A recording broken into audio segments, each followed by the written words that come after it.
Pakistan's largest province, Baluchistan, may not mean much to many people, but among the experts, it's known as a sectarian terrorism hotbed, and some U.S. lawmakers are even calling for its independence. RT's Gaina Chichikan explains the region and its importance. Baluchistan.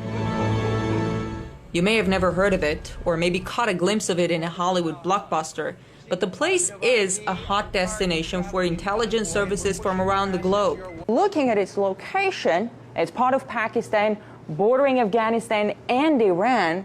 You may think, well, no surprise, dangerous place. But apart from being a dangerous place, Baluchistan is of big geopolitical importance, where major world powers have interests.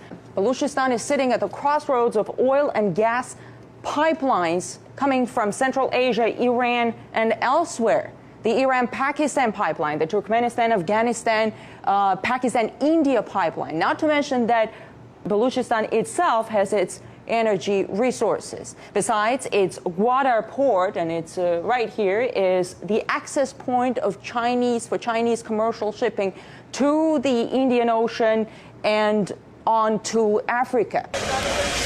But all the violence and instability there doesn't make it an easy place for business.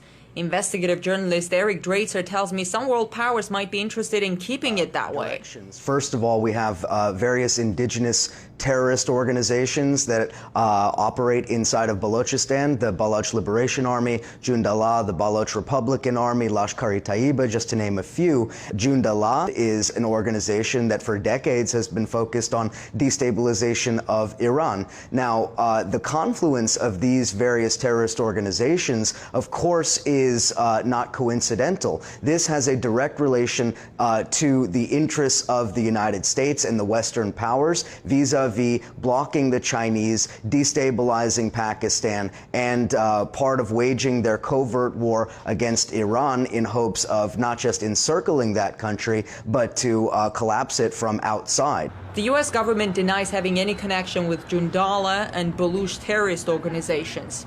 Although CIA memos leaked recently say the Israeli Mossad recruited Jundallah members, quote, under the nose of U.S. intelligence officers, end of quote. As far as other terrorist groups, like the Baluch Liberation Front, there are a few people in U.S. Congress who expressed readiness to support the separation of Baluchistan from Pakistan, like Dana Rohrabacher from the House of Representatives Committee on Foreign Affairs.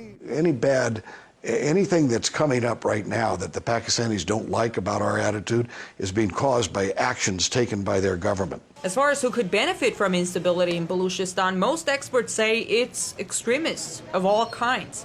Mainly Al-Qaeda and its affiliates, and as well as the Taliban. They certainly have an interest in maintaining instability. But some also see Baluchistan as a key square on the geopolitical chessboard. The United States knows they cannot compete with China economically or industrially, so they have to stunt China's development through these various subversive tactics. They're willing to engage with various terrorist networks that they've had for many, many years, if not decades, in order to try to make the Chinese stall in their economic development. So according to you, pipe wars are real, and creating instability is one of the instruments to gain advantage. But wouldn't it backfire? The terror, violence, instability? Could it backfire in terms of terrorist reciprocation against the United States? This is entirely possible, but that didn't prevent the United States in the late 1970s from financing and supporting the Mujahideen against the Soviets. Allegations that some global powers may be stoking violence in a place like Baluchistan for their geopolitical interests are quite disturbing and raises the question whether pipeline wars are a reality. In Washington, I'm Ganesh Chekyan.